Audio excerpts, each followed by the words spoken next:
Bonjour, bonjour à tous. Eh bien, écoutez, merci d'être Good là. afternoon, everyone. Thank you for attending Bibliotopia, the festival which started yesterday evening. Today we're going to be talking about the delicate but fascinating question of writing about mental disease with two writers, Philippa Motte and David Thomas. Thank you both for being here. You have both written very moving books. One of you has been through hell and talks about it in a flamboyant account, and I'm the one they locked up. The other lost his brother to schizophrenia, and you have published a very intimate and moving account called Un frère, brother, at Éditions de l'Olivier. You have chosen the sincerity of the first-person account to tell us about probably the most important experiences of your lives. You're going to tell us, I hope, why you decided to write in the first person. Philippa Motte, your book, Et c'est moi qu'on enferme, and I'm the one they locked up, is your second book. The first was about your grandmother and her fate. She died tragically at a young age. She had depression. It's called Le jour, mère, tout, raconté. And you go through your family history, and there's a direct link between the two of you because her name was also Philippa. Et c'est moi qu'on enferme. In your book, you talk about how you were hospitalized several times with a diagnosis of bipolarity, including for the third time when at the age of 30, when you had two children, you were sectioned by your father in Sainte-Anne Hospital in Paris. You talk about the brutality and the indifference that prevails in the ward, but also the humanity of the other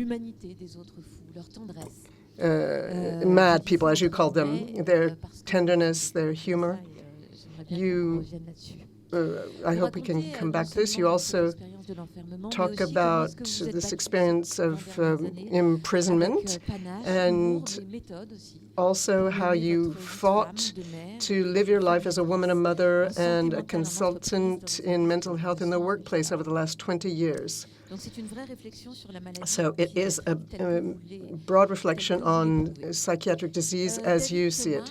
David Thomas, you are the author of 10 books, both novels and short stories, and I would like to mention that you're primarily a short story writer. You won the Goncourt Prize for short story, the Académie Française Award for short stories in 2021 for your story Alone Surrounded by Biting Dogs.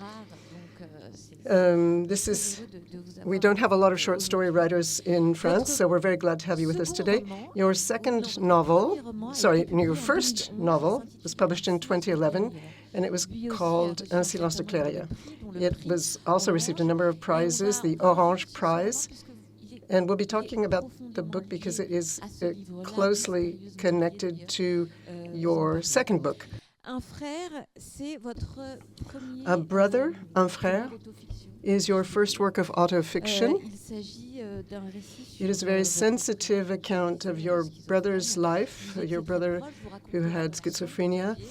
You talk about your relationship with him and his struggle throughout his life. He was a very good-looking and intelligent young man. He was a musician, loved the blues, and he had to face this disease. You dedicate the book to the lone man drinking, a mysterious dedication, where you'll tell us why. So here's the first question for both of you. Why did you choose the first person to talk about your experiences? Philippa, can we start with you?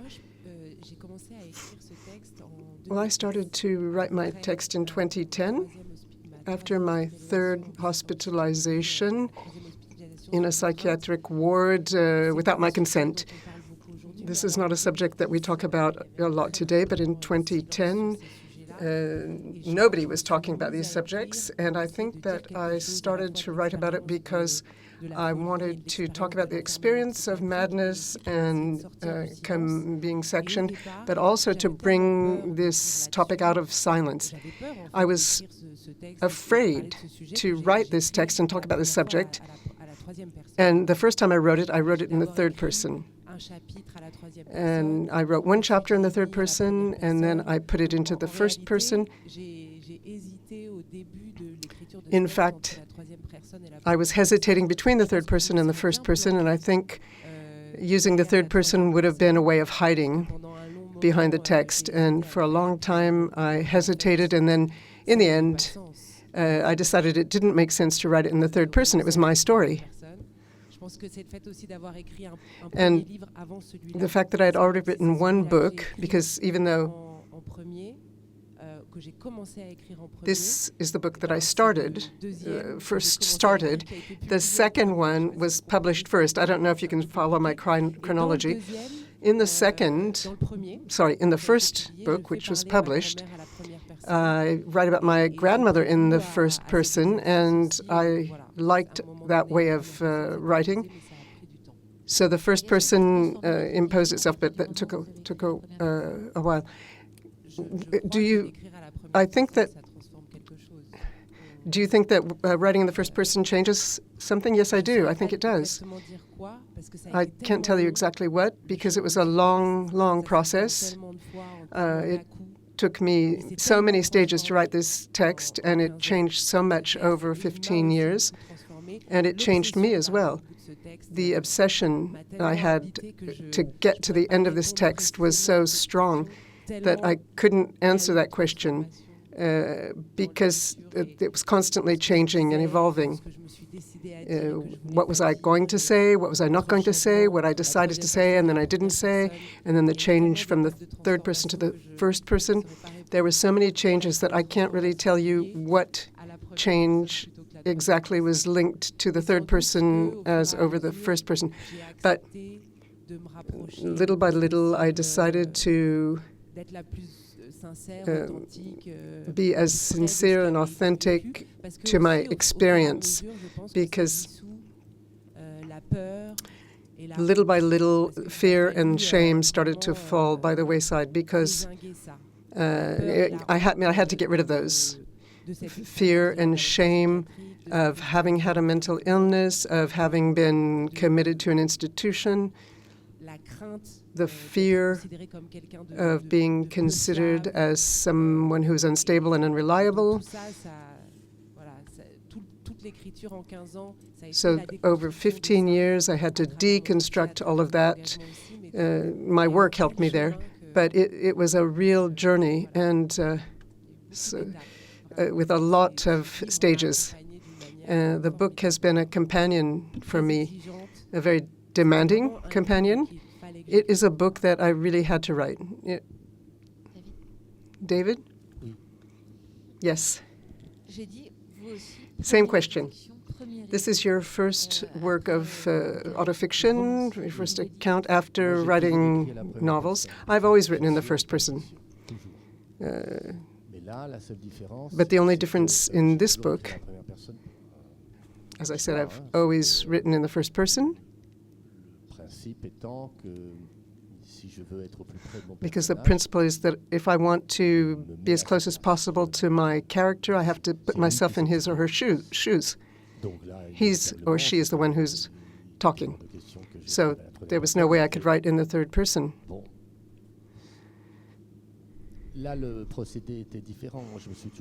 This time the process was different. I'd always hidden behind my characters. This time I realized that if I really delved into this book, I couldn't cheat, or else I should just give up the project. I've read a lot of American authors, like Carver, No Tricks, No Cheating. So considering the relationship I had with the bond I had with my brother, because that's what the book is about more so than his mental illness. The illness is there because it was a fact, but it was really about our relationship. And I couldn't imagine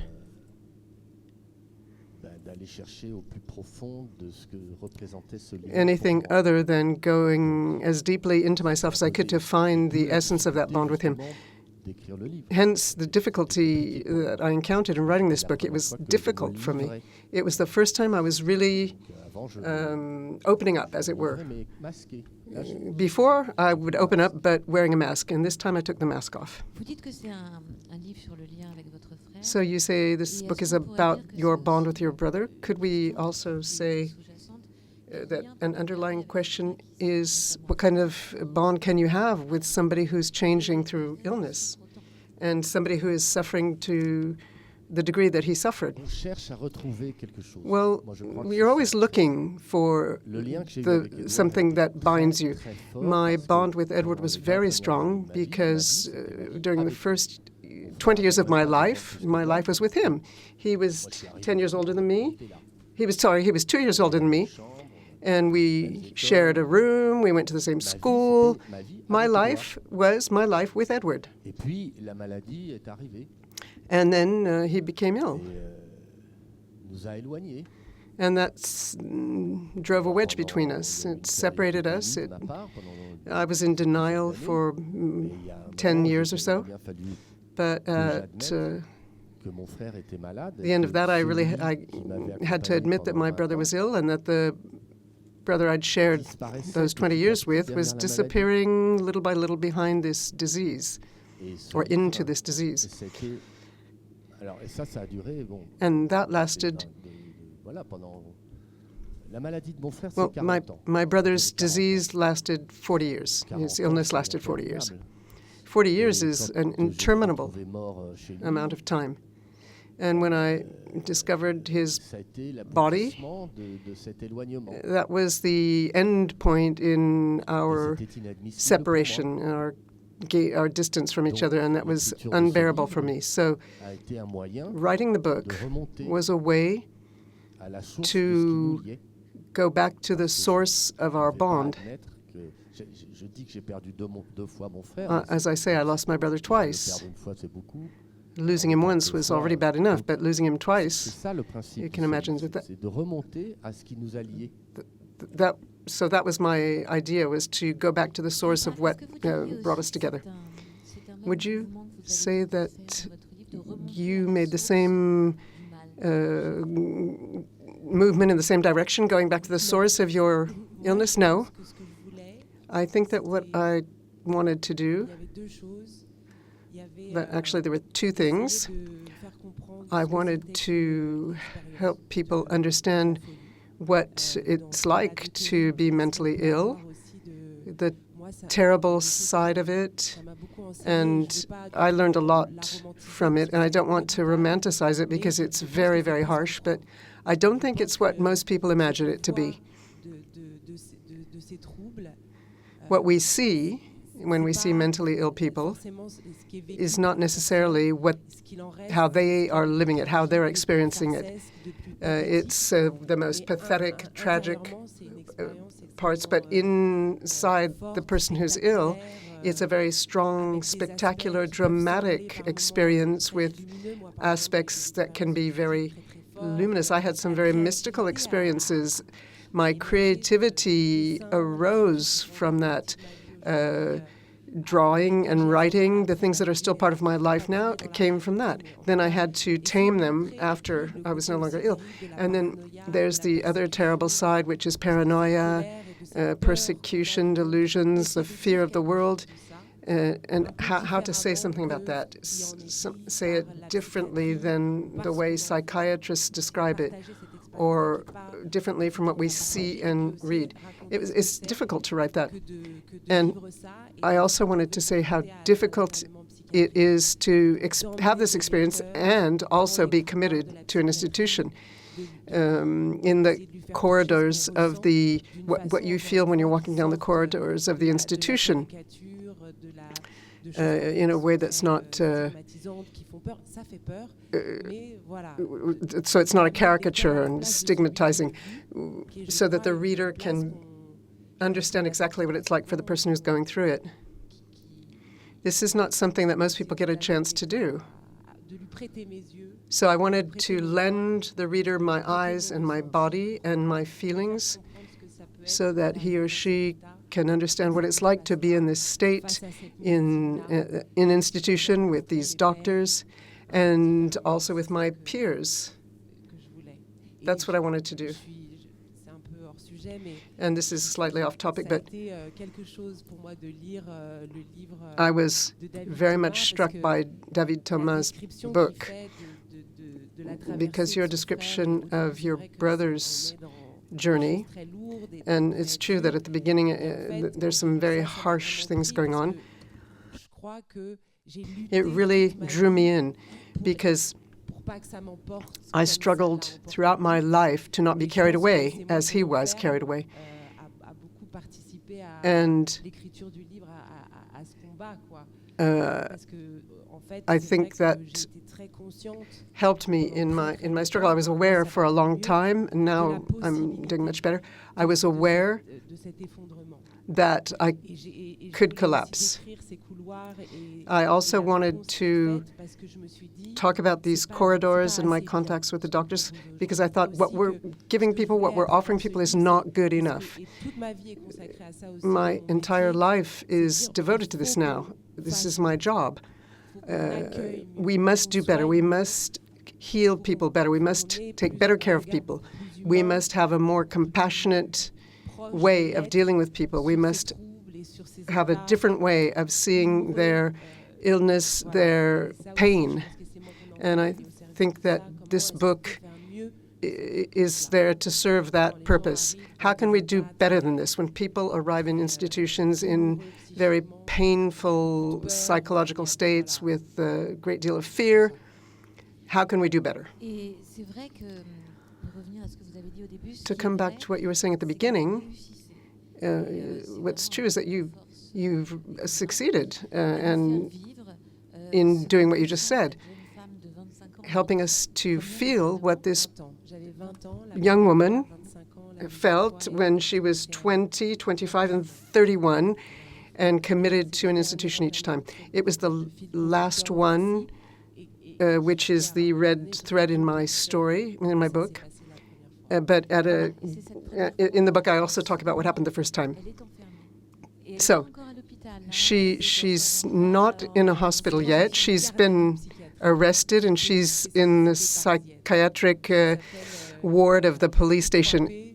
It's called the psychiatric nursing station of the Parisian police. It's a specialty of the Parisian police, and it's really terrible the way I was treated. But since I was wandering the streets, they took me there. And it's more of a police treatment than psychological treatment. Yes, that's the impression we get. She's taken in, they shut the door, and we don't know, she doesn't know what's happening. Yes, when I arrived, and this happens to lots of people, I was in a crisis, full of paranoia, and I was afraid that everyone wanted to kill me and hurt me. And the response was a confirmation of that paranoia. It's a delusional state, obviously, and much magnified. The paranoia it's not correct, but the response of the police confirmed my paranoia. And that's typically the kind of thing that we want to change.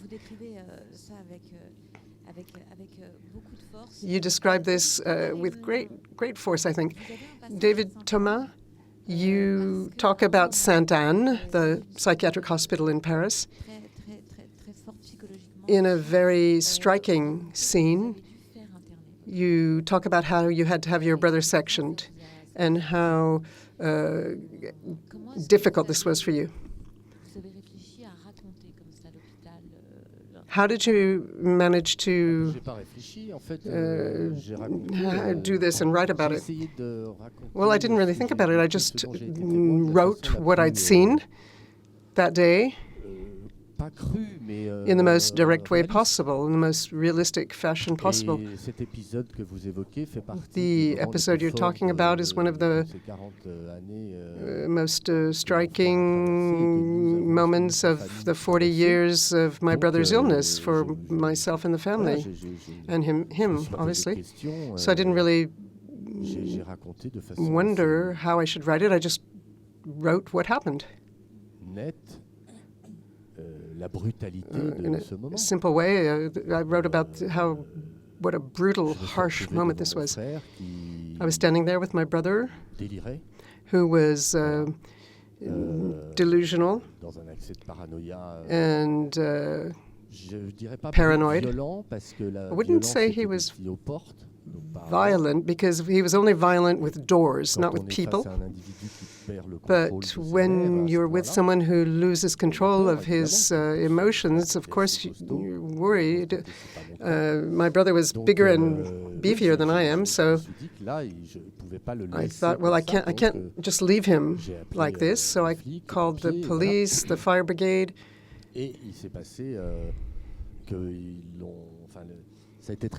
And it was complicated because I left his flat. I went out to the street to make the phone calls. And in the time it took for the fire brigade and the police to arrive, he had calmed down. And the police said, well, we don't want him to see you. So I stayed on a lower floor in the stairwell. And of course, when he opened the door, my brother answered him very calmly. No, I'm fine. I was a bit upset, but everything's fine now. I understood the police and the fire brigade talking to him. I heard them talking to him, and I heard that my brother was going back into his paranoia and delusions. And I thought, thank goodness they stayed there and they asked him enough questions to get a sense of his real state. I found them very kind, compassionate, understanding. They managed to convince him after 15 minutes or half an hour that he needed to go to the hospital. So I saw them leave the building and put him in the van. They took him to the hospital, and he'd gone completely paranoid in the waiting room. He was in a very bad state, and he needed to be hospitalized. It took hours. The procedure took hours, and then I was told I could go home. This took place in the afternoon. So I went home, then I called to find out where my brother was. Was he in Sainte-Anne? And at midnight, I finally found out that he was in Sainte-Anne, and I had to come back to sign the papers to commit him. I said, are you kidding me? You want me to go across Paris again to sign this? Yeah, you have to do that, they said, or there's a risk that he'll be released and he'll go back home. So we found a way for me to sign the committal papers. And I knew that my brother was going to hold a grudge. He was going to hold this against me. So it wasn't an easy decision. And he did. He did hold it against me, but I understand. I'm not judging him. It's no little thing to sign a paper that you know is going to mean that one of your closest relatives is going to be locked up, especially in France.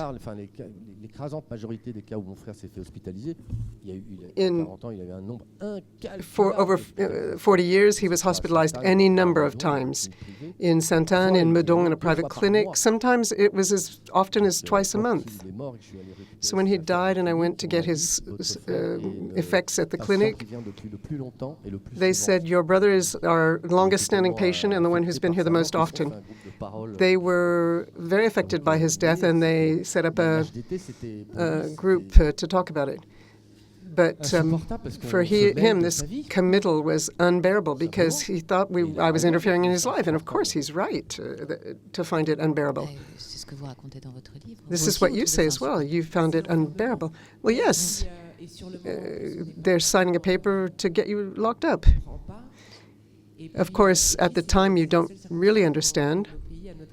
And this is the only way you can be locked up in our Western countries now if you haven't committed a crime. Personally, it was my father who signed the papers. And when I calmed down, I could perfectly well understand why he did this. I was in my condition, I needed help. I needed somebody to stop the cycle. Then maybe mobile teams could be used to deal with people in the streets like I was. But I understand the contention and the force, but having seen what happens in the halls of these institutions, I don't think it's respectful for the families who make this very difficult decision to commit their loved one. There's no dialogue, no discussion. They just decide what kind of treatment you're going to have, and you have no choice. Can we have our personal effects or not? Can we have our purse or not? Are we allowed to go out in the park? Do we have to stay in our pajamas, or can we get dressed? All of these decisions are taken out of our hands. And then all the decisions that doctors and psychologists can take. This is why I talked about my encounters with my peers in the hospital, who helped me much more, I would say, to come back down to earth than the professionals, because there was no dialogue with them. At the same time, what moves me now that the book's been published is that I'm now called to go and talk with the caregivers in these institutions, and people are thinking about how things can be done better. There was no movement in that direction when I was in the hospital. We were stigmatized. Of course, I was paranoid at the time, but nothing was being done to help me to come back to a more peaceful state. There was no dialogue, and their only answer was drugs in high doses that put you in a dazed state with psychological and physical side effects. So sign the committal papers, yes, but where? To put the person where? Well, the feeling I get is that the public services are refusing to shoulder the responsibilities. Why are families asked to sign these papers? Why can't the fire brigades or the doctors sign them? Why does the family have to take this responsibility? Once the person has been hospitalized, why do we not hear anything about them for 10 or 15 days? Is it to protect the patient? This is what happened to me when I brought some clothes to the hospital for my brother. This was another time when he had signed himself in. I found out he was in Sainte-Anne, that he had been taken there and signed the papers. He's my brother, so I called to say what happened. Why was he hospitalized? Could I talk to him? No. Could I bring some clothes for him and cigarettes? Yeah, if you want. So I bring the clothes and the cigarettes. Can I see him? No. Can I see a doctor? What for? That actually happened. I rang the bell at the the doctor's station, and I said, well, my brother's been hospitalized here. Which doctor is in charge of him? They gave me the name. I said, can I speak to him? They said, well, why? Why would you want to speak to the doctor? What do you mean, why? He's my brother. If my brother was hospitalized because he'd had a traffic accident, of course I would call to find out how he was doing. And you wouldn't find that strange. So this is all very upsetting. You were talking about the drugs.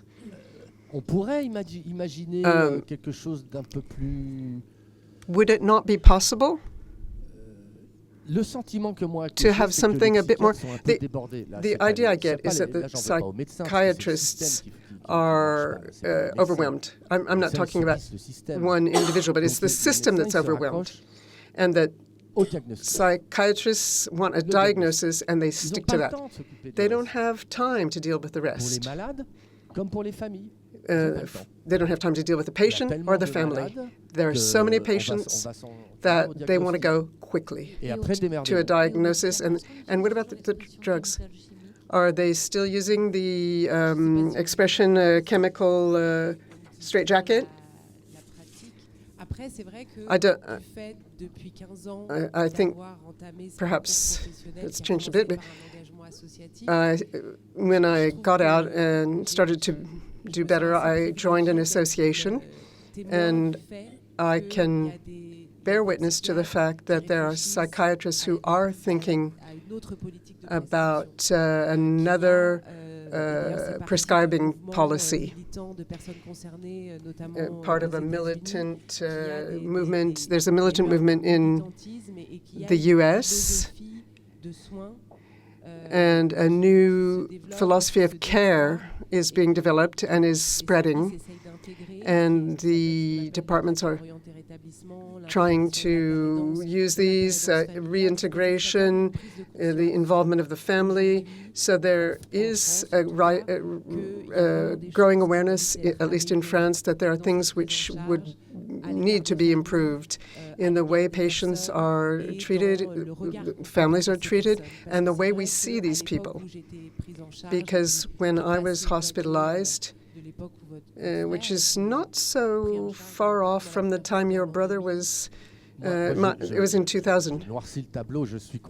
Well, I've given a very dark picture. I do realize that great progress has been made in the last few years, but I'm talking about the period from the 1980s to 2000. It was a very dark period. Things have changed, there's no doubt about that. And even in terms of treatment, there has been fantastic development, and the psychiatrist who treated my brother for the last 20 years of his life said that the treatments that he had received in the 1980s were completely inappropriate, and that they were so strong that they'd probably, if they didn't harm him, they certainly didn't help him. So, of course, there's been great progress, but yes, will we ever get to a point where we can say this is good now? But at least we're going in the right direction. Yes, I think there's a lot of work still to be done, but the thinking process has been launched, and I think people are listening more now, which is important. And I think that the written accounts of relatives are contributing to that. Philippa, a while ago, you mentioned the people that you met in the Sainte-Anne Hospital and what they taught you. Je pénètre dans un univers où les habitants ont fait sécession avec le monde. À force de rupture et d'isolement, leurs regards, leurs voix, leurs démarches, leurs tenues, leur allure, leurs réactions sont modifiés en permanent, en profondeur par le mal qui les ronge. L'enfermement, qu'il soit carcéral ou psychiatrique, génère ses propres codes, donne naissance à une nouvelle forme d'individu. Ce qui fait peur, c'est l'effet miroir, ce face-à-face avec ceux dont on se dit qu'ils n'en reviendront jamais. Mais très vite, mon opinion change et les barrières tombent. Elle tombe lorsque Sophia, avec son sourire édenté, me tend gentiment une cigarette en ajoutant quelques gâteaux écrasés de l'autre main. « Tiens, si t'as faim ». Elle tombe quand Marc me pince la joue en me disant que je suis mignonne, ou quand David passe devant moi d'un pas décidé et m'explique qu'il va méditer parce qu'il est bouddhiste et que c'est pas avec leur médoc de merde qu'il va atteindre l'éveil. Chaque fois qu'ils ouvrent la bouche, malgré un aspect et des propos douteux, mes compagnons de galère me font aussi beaucoup rigoler. Leur loufoquerie m'inspire de la tendresse et me donne du courage. J'ignore pourquoi, mais c'est au contact de ces hommes et de ces femmes que j'ai le sentiment de comprendre pour la première fois ce que signifie être humain. Il suffit de quelques mots échangés pour que je commence à penser qu'eux et moi c'est pareil, et pour que j'arrive à dire nous. Nous ne sommes pas beaux à voir, pour la plupart l'épreuve se déroule mal, mais je sais aussi qu'elle nous rend plus humains. Plus de costard, plus de manières, plus de cosmétiques. Seulement la fragilité à l'état brut, la faille, l'humain. Oui, c'est un très beau passage. C'est un très beau A beautiful excerpt of your book. May I say something? I find this particular excerpt absolutely beautiful. Ce que j'ai voulu faire moi aussi, enfin pas que mais avec ce livre. What I wanted to do through this book, Ce qui est difficile avec la and maladie what's very mentale, complicated with c'est mental que, illnesses, comme vous le dites, ça as fait you peur. said, Il y a un effet is that miroir people et are afraid of on- it. quand on There's croise this quelqu'un mirror qui effect, est en and crise, when qui you est pas see bien, someone who has a voilà, breakdown, who doesn't feel well, you think they're obviously sick. People are La afraid. maladie a recouvert la personne. Mental illness has covered the Et on entire ne voit person plus up, la and you personne. no longer see the person Mais behind the derrière la illness. maladie, il y But a behind quelqu'un. the illness, there is Il y a someone quelqu'un comme hiding. nous tous, comme There nous, is someone, qui est- just like you, qui just peut like être me. intelligent ou con, They avec may des be forces, des dumb, they faiblesses, may des be sensibilités, intelligent, they may be insensibilités, strong, they Vous may voyez, be il y a weak, quelqu'un. they may be sensitive. There's On someone oublie behind the toujours ça illness, avec and that's something people les tend gens to qui forget souffrent de maladies mentales. On oublie qu'ils when sont they're faced à naître with de la maladie. people who are affected by mental Et disorders. They're Je me subsumed to souviens their toute ma illness. vie, de discussions avec I mes parents. remember Moi, j'essayais de discussing this with my pas de parents. responsabiliser mon frère, mais ma I- mère, elle disait, Didn't try, but my mother would say, you know what, et je he's répondais, sick. oui, mais il n'est And pas I said, que malade. yes, he's sick, Il est but he's quelqu'un not aussi. just Il est sick, chiant. he's Il also peut nous faire someone. chier aussi. He's a pain Il peut in aller the trop loin, butt. vous voyez, He c'est ça sometimes que j'ai go voulu way toujours, too far. garder avec mon And frère. that's something that I Je n'ai always jamais voulu wanted le to hold on réduire with à- my à- brother. Au fur et à mesure que I la didn't want maladie to avançait, subsume him to bon, his peut-être que mon illness. frère aussi a As aggravé his les choses, illness parce que, progressed, mon and frère, my brother would picolait make things beaucoup, worse. ensuite, il a He arrêté de drank a picoler, lot of donc il a alcohol, fumé then énormément de he cannabis. quit alcohol and then On sait started combien smoking le cannabis. est And dévastateur, everybody knows the dans ce devastating genre de effects pathologie. Donc, il a cannabis can aggravé les have choses. for Et these moi, kind of j'essayais de illnesses. conserver So le- he made qui things était. worse. Et c'est But ça I pour ça wanted que to hold on to ce what passage he est magnifique. was. That's why I Parce qu'il really montre like the justement, excerpt from bah, your que book. derrière ces malades, il y a Because des it gens. goes to show that behind the illness, there are people just like you, just like me, just like Ce qui anybody. est très beau aussi dans votre livre, What's also Philippa, beautiful c'est in la your résistance. book, Philippa, is your character's resistance. Do you want to tell us a few words about the warrior, as you call her?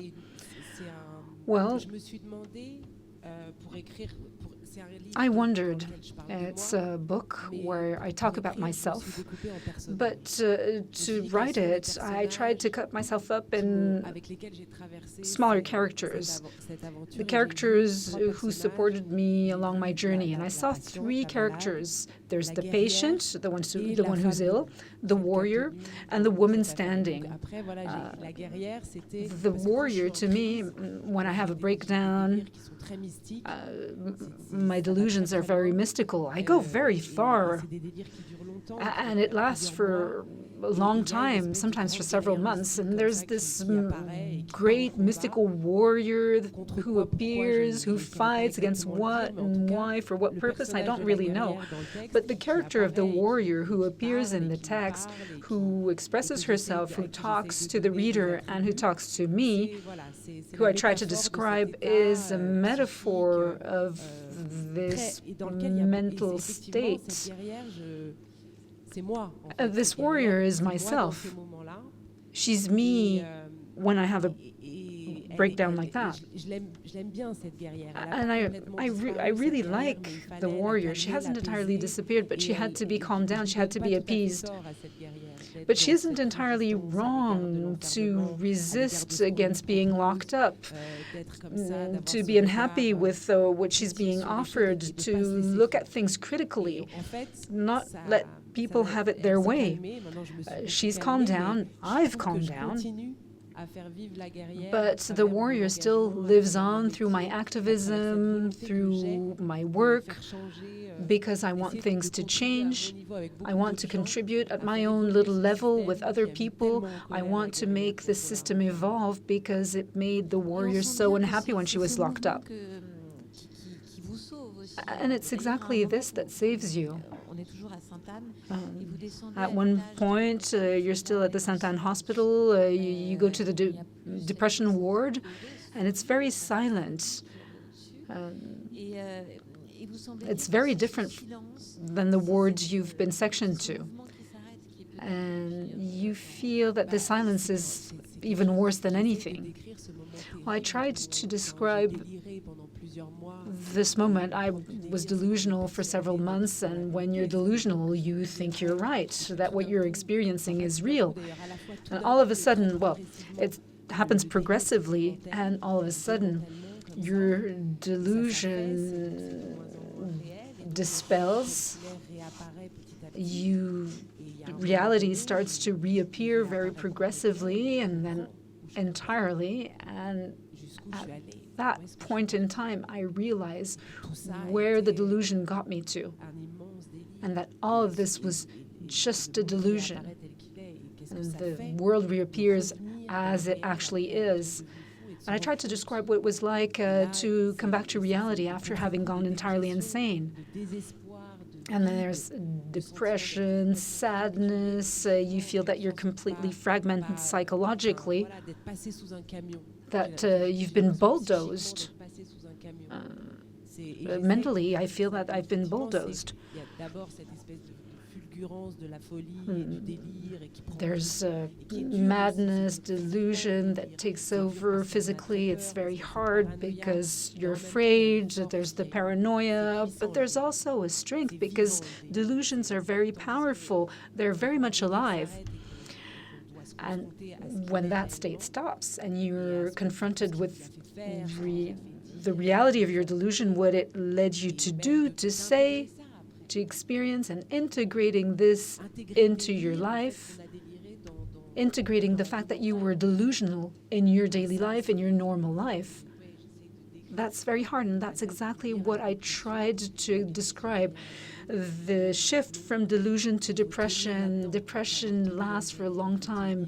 You've held through your delusional state, and you have to hold through your depression. When you're delusional, you use up, I don't know, maybe 1 or 2 years of energy, of vital energy. That's something that I only understood in hindsight. That's why there are all these addictions. You try and find ways to resist the suffering.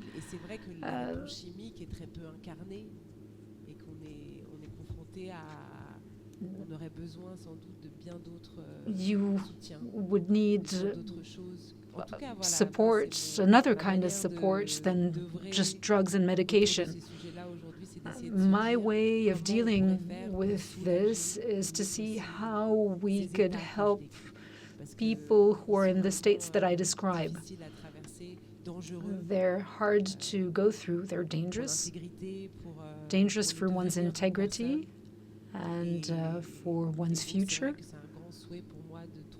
And so my wish is to find a way to support them and help them as much as possible in a dignified way, because I thought it was extremely complicated.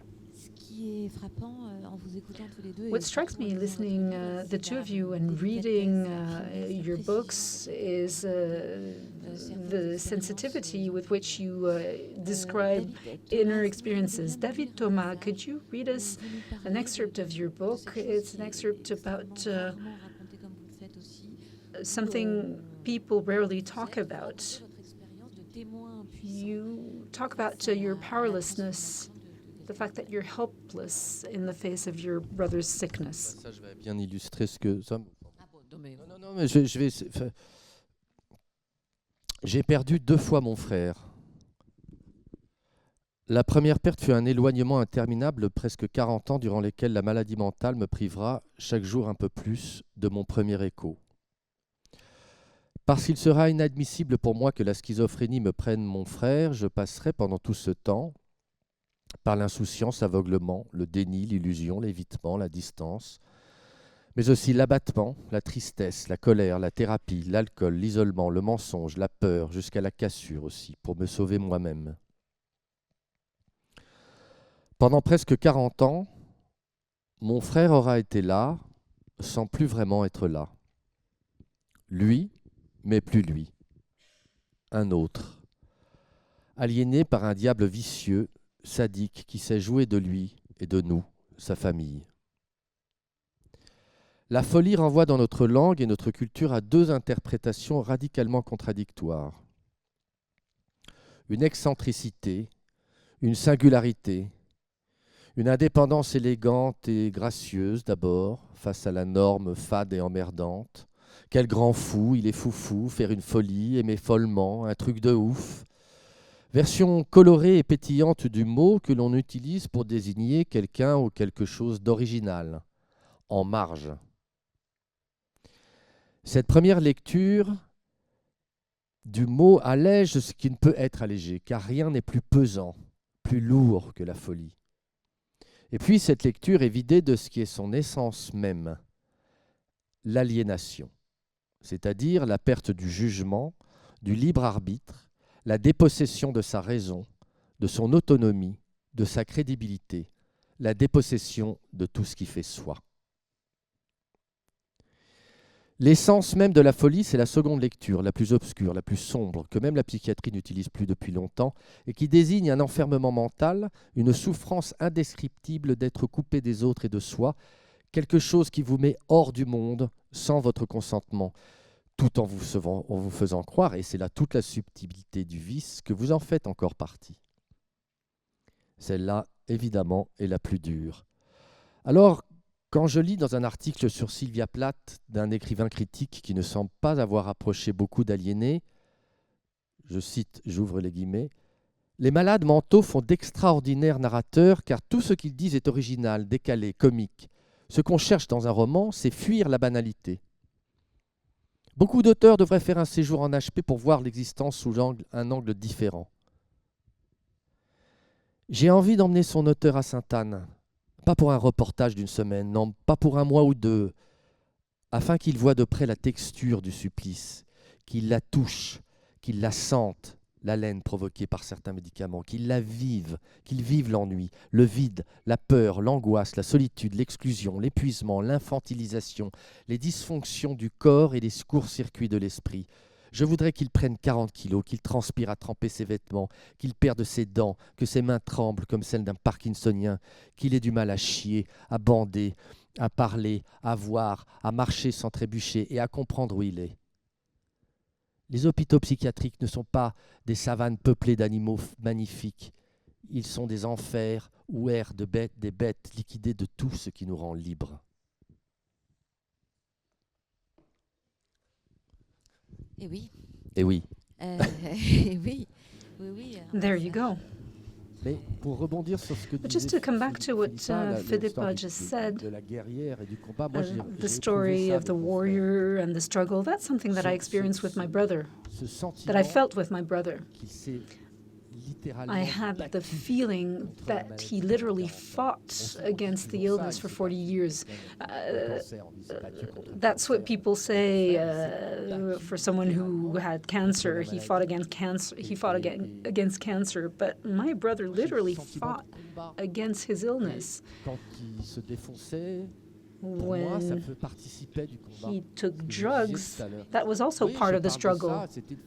I talk about it. It's a way for him to say, I'm the one in the driver's seat. I'm the one who decides. It was his way of controlling the situation.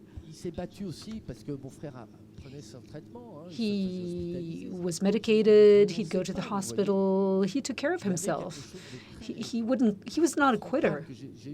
There's something very frontal. Sorry, I didn't let you ask your question. Yes, it's a struggle, and he didn't necessarily lose it.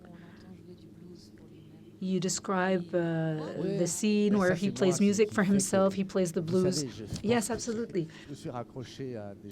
I tried retaining positive things from his life. There's this scene where he plays the guitar, he plays the blues. He played the guitar his entire life. He even gave lessons.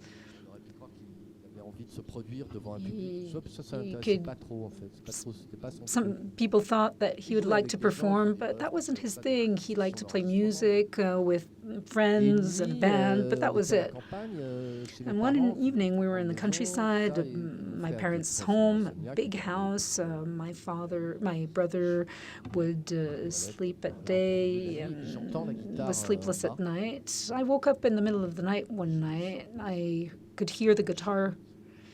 I went down, I stood behind the door, and I came upon my brother who was playing the guitar. He was on his own in the middle of the living room, and I don't remember what I say about it, but I was extremely moved by this because it was his true self. I was accessing the heart of his sensitivity. And to me, it was a very powerful experience. He was playing the guitar and singing with a beautiful voice, soft voice. It was beautiful for me to see this. Philippa, do you think in terms of struggle, victory or defeat?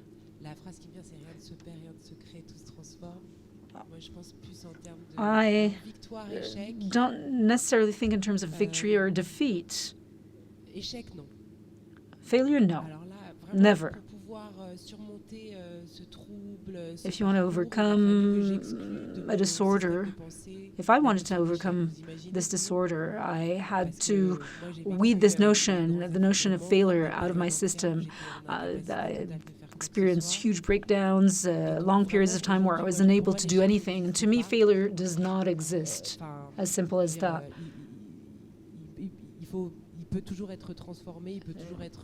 Things can, or failure can be the starting point of something else.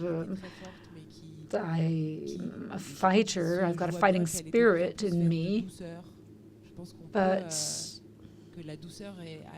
it's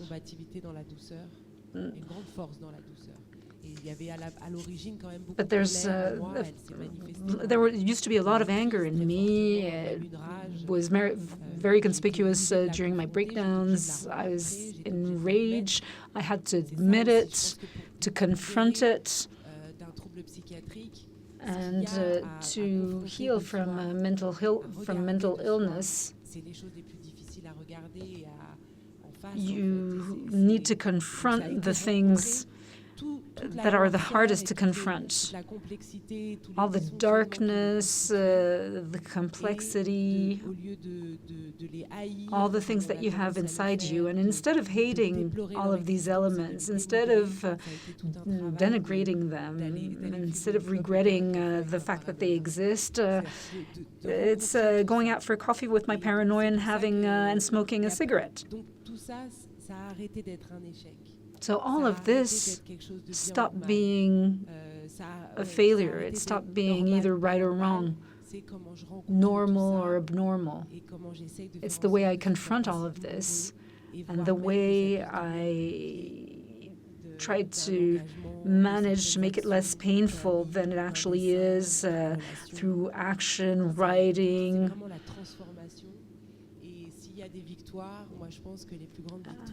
Whether there are victories, well, I think most victories are silent.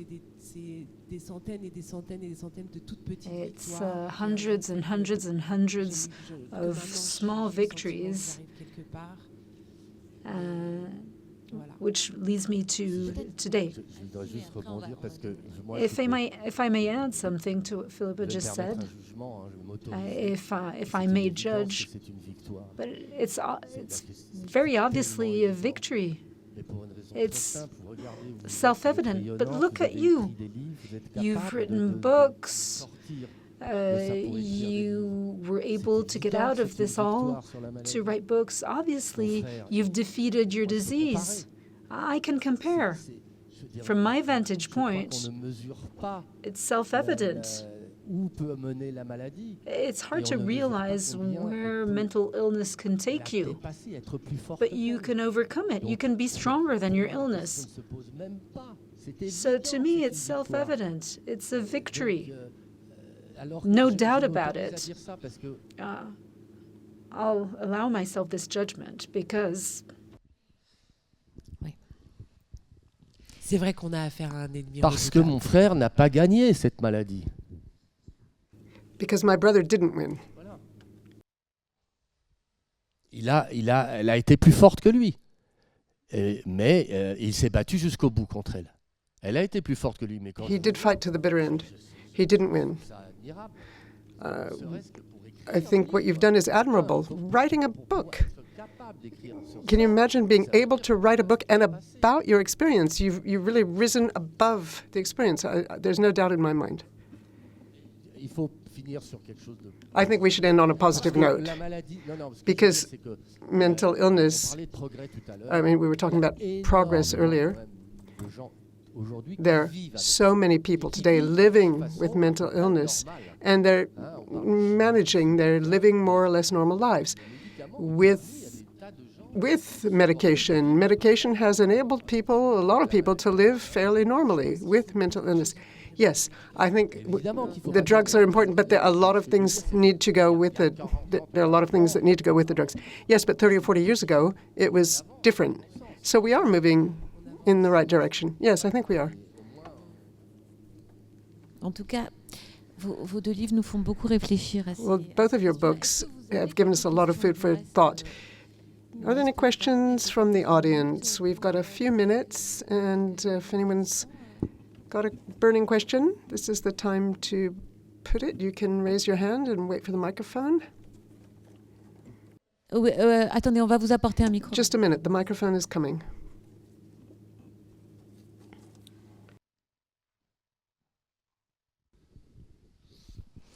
Merci. Je m'adresse surtout à vous, madame.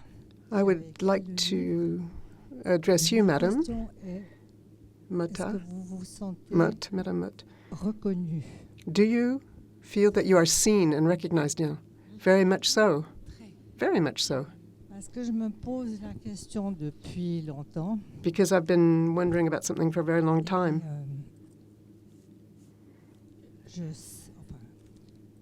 J'ai vu dans mon entourage que la personne qui a ce genre de trouble Around me, I've seen se people met dans des with similar situations mental et issues explique qu'elle doit absolument être reconnue. who say they need to be Et je me dis, seen c'est and très recognized. important pour cette And so I think personne it's very important, well, at least for these people, d'avoir in ce my sentiment-là, entourage, et que ce sentiment ne doit pas être to be bafoué seen and recognized, par and this l'entourage. should not be denied by their loved ones and their friends. Well, it depends on what you mean by being Reconnu, recognized. ça veut dire exister. I mean that your existence is recognized. You mean being recognized as a person, yes, or as a researcher, or... Yes, I feel very privileged in that regard, says Philippa Motte. Yes, I feel fully recognized. But do you mean recognized with her fragility or recognized as a writer? En tant qu'individu, Well, as an individual étant capable de faire quelque chose que le who monde can va accomplish things that people in the world will see and approve of and admire. You mean find her place in society? Well, yes. mais à une échelle Look, I'm receiving recognition even here on the stage. mondiale. C'est un peu- Well, global scale. No, I don't need to be globally recognized. I don't need that. I feel recognized in my life course, in the journey that I've been on, in what I have done through my work, in psychiatric wards, and with the companies that I work with. I feel recognized and seen by my family. I'm very fortunate in that regard. Yes, so absolutely, yes. And my journey has been respected and recognized. And that is very valuable and crucial, and I'm sure this has really helped me to consolidate myself and all of the recognition that I've received. Comment y parvenir? But how to do this? Parvenu, You managed, you did it. avec des années, j'imagine. I imagine it took you years, but you've done it. Vous avez voulu comprendre quelque chose. There was something that you needed to understand. And in the end, you found out what it was that you needed to understand in order to move forward. And I would like the psychiatrists to help people in this process. And you're explaining something that's very difficult to understand. Only the person who has gone through such an experience, if they can explain it, it depends on when you ask them, I'm sure, would be able to do this. David, vous voulez réagir? C'est vrai que c'est... David, would you like to say something? No, but I totally agree with what you've said. My story's a bit different. I'm just the witness. I'm the interpreter of the story. I've never claimed to say what my brother experienced or felt. I say it very clearly in the book. I wouldn't claim to do that. So I can't talk about what his experience was. All I can talk about is how I experienced it and how I interpreted what he was going through. I'm an outsider looking in. I think it's important to say that because I'm certainly not saying that I'm an authority on mental illness and even less on the illness of my brother. There's a lot of work being done on peer support now so that people who've had mental issues can be helped by their peers and that the care teams can be involved in getting this going. What's very interesting is the cooperation because the doctors have the necessary knowledge, the psychotherapists have a different kind of knowledge, and the peers have a different kind of support and care. I think if all these entities can work together with the person to enable them to understand what's important for him or her, what is meaningful for him or her, to help them in their healing process. But that's very recent. It's very recent to bring these different dimensions together in psychiatric care. It's only been developing for a couple of years, but I'm very hopeful that this will enable people to rebuild themselves because a lot of people come out of these experiences broken, and there's still a lot we can do to improve care and systems. I hope this will be done. Well, let's stop there on a very hopeful note. Yes, I'm afraid that we need to wrap up, but you will be available upstairs, won't you? And people can ask you their questions as you sign the book. I'd like to thank our interpreters, and thank you very much, and we'll see you upstairs for the book signing.